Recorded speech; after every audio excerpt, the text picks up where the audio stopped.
अस्सलाम वालेकुम। हमारा आज का टॉपिक है यूजेनिक्स। यूजेनिक्स या फिर इसको रेशियल प्योरिटी भी कहते हैं। यूजेनिक एक ऐसा कंसेप्ट है जो ये बताता है कि some humans are superior than the other, कि कुछ लोग या एक पॉपुलेशन या एक सोसाइटी दूसरों से बेहतर है। तो आइए देखते हैं यह इसका मेन थीम क्या है और इसके एथिकल एस्पेक्ट्स क्या है। अगर हम यूजेनिक्स को डिफाइन करें, it mean improving human genetic qualities, कि आप ह्यूमन जेनेटिक क्वालिटीज़ को कैसे इन्हांस कर सकते हैं। Eugenix is a social philosophy which advocate the improvement of human heredity trait through various form of intervention. अगर आप हिस्ट्री की बात करें तो डेफिनेटली जो ताकतवर होता था वो हमेशा कमज़ोर को दबा के रखता था, उनको मार देते थे। हिटलर की एग्जांपल देख लें या आप यूएसए में देखें, पहले ब्लैक्स को जो है ना इतनी इंपॉर्टेंस नहीं दी जाती थी। अगर आप अब रिसेंटली की बात करें तो हमारे पास डिफरेंट जेनेटिक मटेरियल को इन्हांस करने के लिए जेनेटिक टेक्निक्स वगैरह हैं और भी बहुत कुछ है। Then what is eugenics? Eugenics, the science of racial fitness through correct breeding and a healthy environment। कि आप अगर एक पॉपुलेशन है आपके पास, या आप कह लें कि भी एक आपके पास काउज हैं और काउज की ब्रीड है और आप चाहते हैं उससे बेटर मिल्क एंड मीट हासिल हो, तो आप उनकी ब्रीडिंग ऐसे करवाते हैं कि आपके पास ज़्यादा milk production and meat production वाली काउज आए। आप उनको हेल्दी इन्वायरमेंट देते हैं ताकि ज़्यादा से ज़्यादा आप उनसे बेनिफिट हासिल कर सकें। Why is it relevant? Eugenics is not a cause of the Holocaust as such, but it is a underlying factor। Holocaust क्या है? हॉलोकॉस्ट है कि जब दूसरी जंग अजीम हुई उसके दौरान हिटलर ने जो ऐसी पॉपुलेशन थी, जैसे फॉर एग्जांपल अगर आप कहें यहूदियों को उसने पकड़ के मारा था, और दूसरी अकलियत में जो माइनॉरिटीज़ पॉपुलेशन थी उनको पकड़ पकड़ के किल किया था, उसको आप कहते हैं हॉलोकॉस्ट। तो अगर आप यूजेनिक्स का कंसेप्ट लें तो somehow it is match with the Holocaust. कि आप रेशियल प्योरिटी की बात करते हैं, हिटलर ये समझता था कि मैं सुपीरियर हूँ और यहूदी जो है ना मुझसे सुपीरियर नहीं है, and they are not worth it. और वो ये कहता था कि भी इनकी वजह से माशरा सोसाइटी आपकी तबाह बर्बाद होकर रह जाएगी। तो ये डिफरेंट उसके ख्याल थे। वो ये समझता था मैं सुपीरियर हूँ, ये इन्फीरियर है। डिफरेंट कंसेप्ट हैं यूजेनिक्स में। जो सबसे पहला कंसेप्ट है वो है इंटेलिजेंस एंड सोशल क्लास। क्या हम कहते हैं कि भी मैं ज़्यादा इंटेलिजेंट हूँ, जो दूसरा बंदा है ये इतना इंटेलिजेंट नहीं है, मेरे अंदर ज़्यादा एबिलिटी है, मैं ज़्यादा स्ट्रॉन्ग हूँ, मैं ज़्यादा भाग सकता हूँ। किसी भी रीज़न की बेस पे अगर आपको ये लगता है कि भी हम कहते हैं उस बेस पे हम कहते हैं कि ये इंटेलिजेंस है। और सोशल क्लास के भी एक एलिट क्लास है कि भी फलाना बंदा जो है ना इस्लामाबाद में रहता है, फलाना बंदा लाहौर में रहता है और उसमें भी ऐसी सोसाइटीज़ में रहते हैं, बड़ा बड़ा बंगलोज हैं उनके, बड़ी बड़ी गाड़ियाँ हैं, तो वो कहते हैं कि ये हम सुपीरियर हैं। सेकंड स्टेप चीज़ जो हमारे पास मिससेजनेशन आती है, जिसको हम रेशियल प्योरिटी भी कहते हैं। कि आप कहते हैं जैसे यहाँ पे आप देखें ये डिफरेंट एस्पेक्ट्स हैं। हम कहते हैं कि रेशियल प्योरिटी का मतलब ये है कि जो ब्लैक्स हैं और एक वाइट है। जब एक वक्त था जब अमेरिका के अंदर सिर्फ वाइट पीपल होते थे और वो गोरों को समझते थे कि ये इनकी जो रेस है वो है ही लो लेवल की, हम इनको कभी जगह नहीं देंगे। तो ये एक यूजेनिक्स का कंसेप्ट था। इसी तरह अगर आप कहें हीमोफीलिया है या हंटिंगटन्स डिजीज़ है, जो ऐसे लोग हैं वो ये समझते थे कि जिनको डिजीज़ नहीं है वो सुपीरियर हैं, जिनको डिजीज़ है उनको माशरे में रहने का कोई हक नहीं है। तो ये कंसेप्ट किस चीज़ के हैं? यूजेनिक्स के। इसी तरह जेनेटिक डिफेक्ट्स हैं। जेनेटिक डिफेक्ट का मतलब ये कि भी आप कहते हैं कि माइक्रोस्केली है, ऐसे लोग जिनके सर बहुत छोटे होते हैं। इसी तरह मसल डिफॉर्मेशन है, और इसके अलावा ऐसे लोग जिनकी पूरी स्किन के ऊपर एक भी बाल नहीं होता। ये डिफरेंट किस्म के जेनेटिक डिफेक्ट्स हैं। ये नेचर का हिस्सा है, बट आपको ये लगना शुरू हो जाए कि हम सुपीरियर हैं, ये इन्फीरियर हैं, देन आप यूजेनिक्स की तरफ आपका रुझान बढ़ रहा है। यूजेनिक्स की इब्तदा कहाँ से हुई? चार्ल्स डार्विन को आप जानते हैं, ये वो बंदा है जिसने, Darwin famous for two theories, दो थ्योरीज हैं इसकी। पहली थ्योरी है एवोल्यूशन, और जिसमें वो कहता था कि भी आपके पास सर्वाइवल ऑफ द फिटेस्ट है।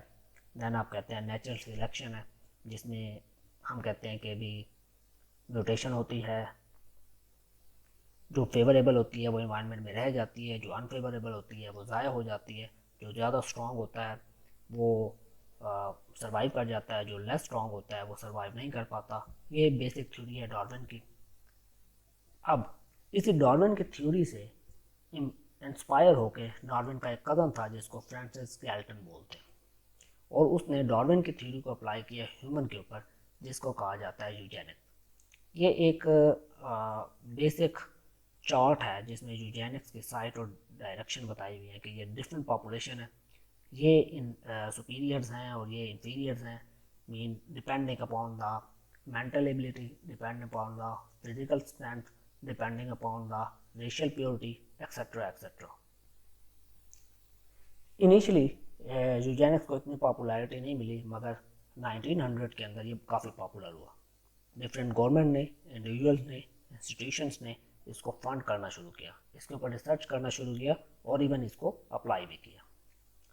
अब बात यह है कि ये उस टाइम में इतनी ज़्यादा पॉपुलर क्यों थी। इसके तीन बड़ी रीज़न थी। पहली रीज़न थी कि पहली जंग अजीम के बाद और दूसरी जंग अजीम से पहले ये एक मेजर कंसर्न था कि आपकी क्वालिटी ऑफ ह्यूमन स्टॉक, के जो स्ट्रॉन्ग और बहादुर लोग हैं उनकी डिमांड ज़्यादा थी, उनको ज़्यादा तवज्जो दी जाती थी, जंग में भी उनको ज़्यादा उनकी डिमांड थी। तो ये एक मेजर कंसर्न था कि अगर दूसरी जंग अजीम होती है तो उसमें ह्यूमन पॉपुलेशन का बड़ा स्ट्रॉन्ग होना बड़ा ज़रूरी है। एक ये रीज़न थी। दूसरी रीज़न ये थी कि पहले जंग अजीम के बाद माइग्रेशन बहुत ज़्यादा शुरू हो गया, लोगों ने उन कंट्रीज़ को छोड़ना शुरू कर दिया जहाँ पे प्रॉब्लम थी। तो कमज़ोर लोगों ने ज़्यादातर उन कंट्रीज़ को छोड़ना शुरू कर दिया क्योंकि वहाँ पे उनको कोई बेनिफिट नहीं मिलता था। इसीलिए कुछ कंट्रीज़ के अंदर पुअर लोग, वीक लोग बहुत ज़्यादा हो गए, जबकि दूसरी कंट्रीज़ में स्ट्रॉन्ग लोग ज़्यादा हो गए। ये मेजर कंसर्न था। तीसरा मेजर कंसर्न था social issues like alcoholism, prostitution, poverty. कोई भी माशरा ऐसे लोगों को पसंद नहीं करता जो जिसमें अल्कोहलिज्म बहुत ज़्यादा हो, पॉवर्टी बहुत ज़्यादा हो। तो इसलिए उन्होंने कहा बजाय इसके कि हम उन लोगों का बर्डन उठाएं जो लोग सारा दिन शराब पीते रहते हैं या पॉवर्टी लेवल बहुत लो है, तो बेहतर है कि उन लोगों को क्या किया जाए, वाइप आउट कर दिया जाए। इसकी एक एग्जांपल अभी मेरे माइंड में आ रही है, जैसे चाइना में माओ जेतुंग ने किया था। जितने लोग भी अफीम वगैरह पीते थे उन सबको उसने जो है ना एक जंगल में छोड़ दिया था, उनको खाना पीना नहीं दिया जाता था, या उनको यूँ समझ लें कि एक कैद करके रख दिया था, जिसकी वजह से हज़ारों लोगों की जानें चली गई, और कुछ लोगों को तो जो ज़्यादा इस किस्म में इन्वॉल्व थे उनको खुद उन्होंने उनका मर्डर करवा दिए थे। ये भी एक यूजेनिक्स की किस्म है। अब यूजेनिक्स कहाँ से स्टार्ट हुई, इसकी बाकायदा ऑर्गेनाइजेशन स्टार्ट होगी, इसकी बाकायदा कॉन्फ्रेंसेस हो गई। सबसे पहली कॉन्फ्रेंस इसकी 1912 के अंदर लंदन में हुई। देन 1921 एंड 1932 में इसकी न्यूयॉर्क के अंदर कॉन्फ्रेंस हुई। 1926 के अंदर जापान के अंदर एक यूजेनिक्स का मैगजीन पब्लिश हुआ, और 1940 के अंदर जापान के अंदर रेस यूजेनिक प्रोटेक्शन लॉ भी पास हुआ। Eugenics and race. Superior and inferior races were identified as a part of eugenics science. मतलब कि यूजेनिक्स को प्रॉपरली वेटेज मिलनी शुरू हो गई। 1903 में ब्रिटानिका इंसाइक्लोपीडिया ने प्रिंट आउट किया जिसमें उन्होंने बताया European and negroes in term of intelligence and brain capacity, which में उन्होंने ये कहा कि यूरोपियन जो है वो इंटेलिजेंस और ब्रेन कैपेसिटी में सुपीरियर हैं एज कम्पेयर टू नेग्रोस। और ये एक मशहूर पॉपुलर इनका यूरोपियन साइंटिस्ट का बंदा है जिनको विंस्टन चर्चिल कहते हैं। Why be apologetic about Anglo Saxon superiority, we are superior. वो ये कहता था कि ये बेसिकली आप कह लें कि जो विंस्टन चर्चिल है ये बिलीव करता था कि भी जो यूरोपियन है या यूके के लोग हैं we are superiors. So conclusively Winston Churchill एक सियासतदान था, रिपोर्टर भी था, रहनुमा भी था। वो ये लोगों के अंदर उसने ये बात बिठा दी थी कि भी हम जो यूरोपियन है, हमारी जो नस्ल है वो सुपीरियर है, और हमें वो कहता है इसमें शर्मिंदा नहीं होना चाहिए, हमें इसको ओपनली एक्सेप्ट करना चाहिए और लोगों को बताना चाहिए। तो ये भी एक यूजेनिक्स की इब्तदा है।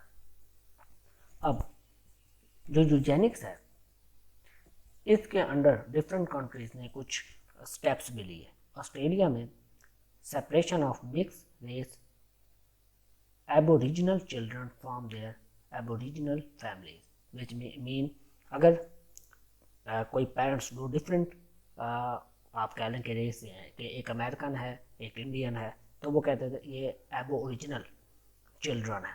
इसी तरह एक ऑस्ट्रेलियन है और एक दूसरा है, तो उन्होंने कहा कि भी ऐसे बच्चों को अलग कर दिया जाए अपनी फैमिली से, क्योंकि वो एबो ओरिजिनल है, उनकी रेस प्योरिटी सेम नहीं है, क्योंकि एक ऑस्ट्रेलियन है और एक इंडियन है, तो उनके जो बच्चे हैं उनकी रेस प्योर नहीं है, वो इम्प्योर रेस है। इसी तरह यूएसए के अंदर बैन कर दिया गया मैरिज को और सेक्सुअल रिलेशनशिप को जो यूजेनिकली अनफिट है। जैसे हम कहते हैं force sterilisation was carried out, which mean जिनको लगता था कि ये लोग रेशली या आप कह लें कि इंटेलेक्चुअली या आप कह लें फिजिकली फिट नहीं है, उनको शादी करने की इजाज़त नहीं थी। तो ये भी एक यूजेनिक्स का मॉडल है। कनाडा के अंदर 1972 तक यूजेनिक्स लॉ की प्रैक्टिस की जाती रही है।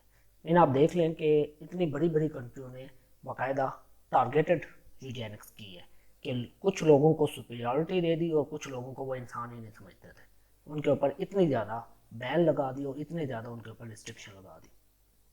न्यूजीलैंड के अंदर एक डॉक्टर है जिसका नाम है ट्रूबी किंग, जो कि फाउंडर है प्लैंकनेट सोसाइटी का और जो कि मशहूर है कि यूजेनिक्स के लिए। He wanted to promote the health of mother and infants, वो माओं की और बच्चों की सेहत को इम्प्रूव करना चाहता था। His guideline for babies were rigid and strict but did help reduce infant mortality. उसकी बड़ी स्ट्रिक्ट गाइडलाइन थी कि माँ ने इतने बजे उठना है, इतने बजे ये खाना है, इतने बजे ये पीना है, इतने बजे सोना है, पानी पीना है, यहाँ जाना है, वहाँ नहीं जाना। बड़ी स्ट्रिक्ट गाइडलाइन थी, मगर उसकी इस गाइडलाइन की वजह से जो बच्चों की अमवात थी उनमें बड़ी वाजे जो है ना आप कहें रिडक्शन देखी गई। मगर ये भी अल्टीमेटली एक यूजेनिक्स है। एक हिस्टोरियन है ब्राउमेन लेबेरम, और लोगों का ये कहा जाता है कि ये भी कुछ कुछ ना कुछ इसके अंदर भी हिटलर की रूह मौजूद थी। ये भी कुछ जो अकलियत थे या जो मिनॉरिटीज़ थी या जो यहूदी थे उनके बड़ा अगेंस्ट था और चाहता था कि उनको मार दिया जाए। जबकि Truby King the density of the वो ये सोचता था कि the density of the ark is in the hands of the mother, कि माँ ही मेन सरमाया है। अगर माँ की सेहत को बेहतर बना दिया जाएगा तो बच्चे की सेहत भी बेहतर होगी। मगर इसका फॉल्ट क्या था? इसका फॉल्ट ये था कि ये सिर्फ डेजिग्नेटेड सेट ऑफ पीपल के साथ काम करता था। जो कमज़ोर ख़वातीन थी उनको ये कहता था कि इनका माँ बनने का कोई इनको हक ही नहीं है। Mean it's also another form of Eugenix. Nazi Eugenix के बारे में हम जानते हैं, ये क्या है? ये वही है कि आइडिया कि हिटलर ने तमाम आप कह लें कि भी जितने भी जूइश थे सबको पकड़ पकड़ के मारना शुरू कर दिया। ये आपका नाजी आइडियोलॉजी कहलाती है और नाजिक यूजेनिक्स कहलाती है। हिटलर का कंसेप्ट था कि ये लोग हेरिडिटी इल है, बीमार हैं, इनके दिमाग में फतूर है, what ever was his concept. और ये कहता था कि दुनिया में एक भी यहूदी नहीं होना चाहिए। अल्टीमेटली नादी यूजेनिक्स भी गलत है, क्योंकि देखा जाए जूइश भी इंसान है, वो हमारा अपना इख्तलाफ हो सकता है इस्लामिक पॉइंट ऑफ व्यू से या सोशल पॉइंट ऑफ व्यू से, but as being human being तो उनका भी उतना ही राइट है जितना बाकी लोगों का राइट है। नेक्स्ट है law for the prevention of heredity disease offspring. 1933 के अंदर ये लॉ पास किया गया, जिसका मुद्दा ये था कि congenital feeble mindedness, schizophrenia, manic depression, heredity epilepsy, Huntington's, chorea, heredity blindness, deafness, physical deformity and chronic alcoholism. ये जो डिजीज़ हैं वो ये कहते थे कि भी इन डिजीज़ को रोकना चाहिए और ऐसे जो ऑफस्प्रिंग है जो इन डिजीज़ के साथ पैदा होते हैं उनको जीने का कोई हक नहीं है। ये एक लॉ पास किया गया ये यूरोपियन कंट्रीज़ के अंदर, जिसके अंदर कनाडा और बाकी कंट्रीज़ भी शामिल हैं। The law facilitated compulsory sterilization approximately 35 350,000 or 350 people sterilized and died and 100 died of the operation।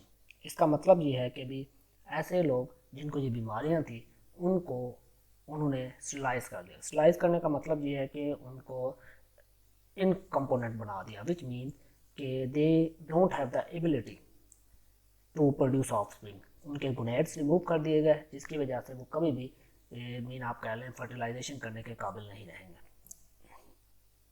This change into euthanasia.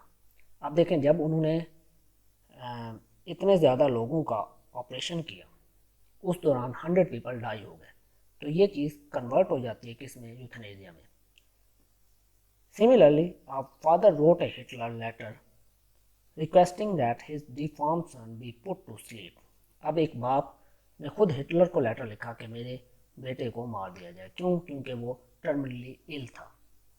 Hitler initiated action T4 to euthanize disable children.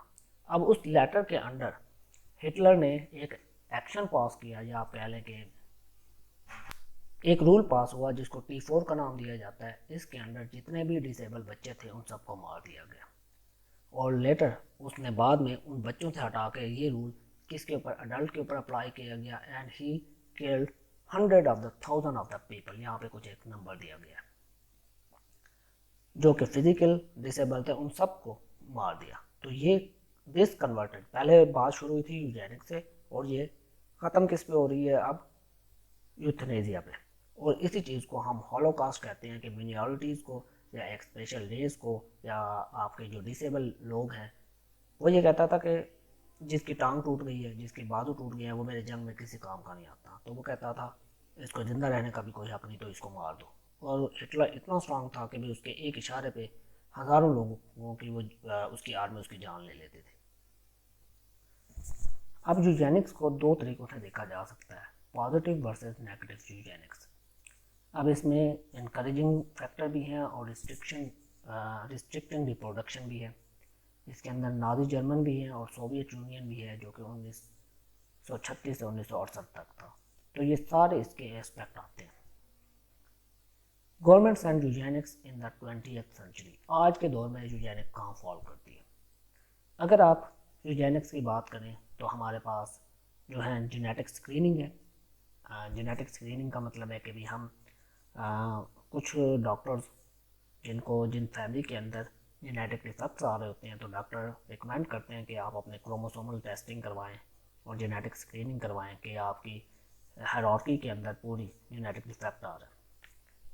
हमारा जो बर्थ कंट्रोल प्रोग्राम है ये भी यूजेनिक्स है, क्योंकि one और other way आप एक नेचुरल प्रोसेस को रोक रहे हैं।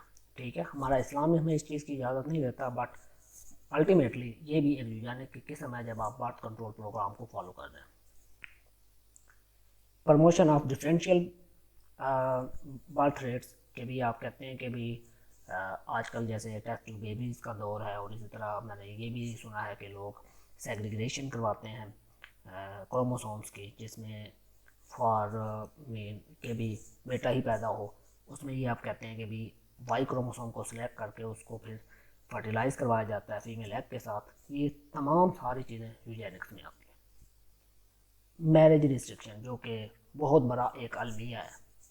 इंडिया में तो चलो ज़ात पात का निज़ाम है, हमारे यहाँ भी मैं अक्सर ये बात करता हूँ, पाकिस्तान के अंदर ये बहुत बड़ा सिस्टम है जिसको हम कहते हैं कास्ट सिस्टम, कि हमने कास्ट से बाहर नहीं जाना। क्यों नहीं जाना भाई? कि ये मैरिज रिस्ट्रिक्शन ये भी एक यूजेनिक्स की फॉर्म है।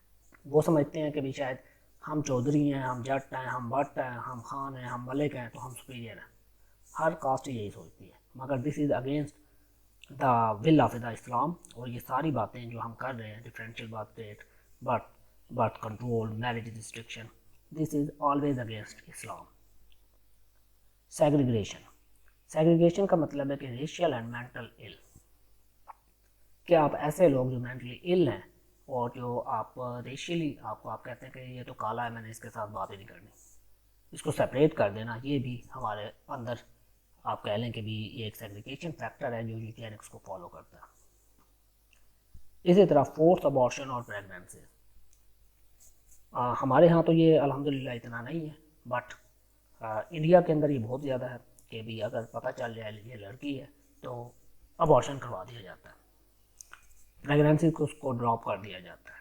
तो ये जो चीज़ें हैं ना, ये भी यूजेनिक्स का हिस्सा है कि मीन आप खुद डिसाइड कर रहे हैं, जो एक लाइफ ज़िंदगी में आ रही है, दुनिया में आ रही है, आप खुद डिसाइड कर रहे हैं कि इसको होना चाहिए या नहीं होना चाहिए।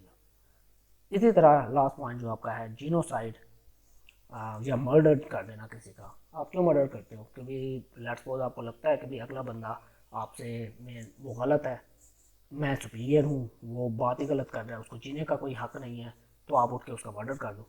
This is all against the Islamic teaching as well as the social teaching, but unfortunately ये आज भी हमारे माशरे में मौजूद है। और इसमें से अगर देखें, birth control program, promotional differentiation, marriage restriction, segregation, force abortion भी किसी हद तक थोड़ा बहुत मौजूद है, और जीनोसाइड भी, ये हमारे माशरे में इधर पाकिस्तान में भी आज मौजूद है। अब जो मेथड ऑफ यूजेनिक्स हैं, इनमें मैंडेटरी यूजेनिक्स हैं। मैंडेटरी का मतलब है जो गवर्नमेंट की तरफ से है, ठीक है। अगर गवर्नमेंट आपको कहती है कि ये करना है तो फिर आपने करना है, इसको हम कहते हैं मैंडेटरी यूजेनिक्स। देन हमारे पास है प्रमोशनल वॉलंटरी यूजेनिक्स, जो कि suggested to the general population, कि आपको सजेशन दी जाती है कि आप करना चाहें तो कर लें, नहीं करना चाहें तो ना करें। प्राइवेट यूजेनिक्स, ये किसी ऑर्गेनाइजेशन के साथ नहीं है या कोई किसी एजेंसी के साथ नहीं है, ये आपकी अपनी पर्सनल परसेप्शन है। जैसे टेस्ट ट्यूब का ज़माना है, सेग्रीगेशन बर्थ का ज़माना है, टेस्ट ट्यूब बेबीज़ का ज़माना है, या लोग कहते हैं कि भाई हमने बेटा ही हमें चाहिए, वो अपने क्रोमोसोम की सॉर्टिंग करवाते हैं, ये प्राइवेट यूजेनिक्स है। अब इसके अंदर जो बेसिक एथिकल इश्यूज हैं वो क्या हैं, इसके प्रोज भी हैं कॉन्स भी हैं। पहले प्रोज देख लेते हैं कि Eugenix is the social responsibility and altruistic sentence of a society meant to create healthier and more intelligent people to save resources and less human suffering। कहने का मतलब है अगर हम यूजेनिक्स करें तो हम ऐसे ह्यूमन बीइंग्स को प्रोड्यूस कर सकते हैं जो कि कम रिसोर्सेज यूज़ करें और बेटर मॉर्चरी के अंदर रिस्पॉन्स लेके हैं। जैसे अलेक्जेंडर ग्राहम बेल है, जॉर्ज बर्नार्ड शॉ है, मार्गरेट सेंगर है, एक्सेट्रा।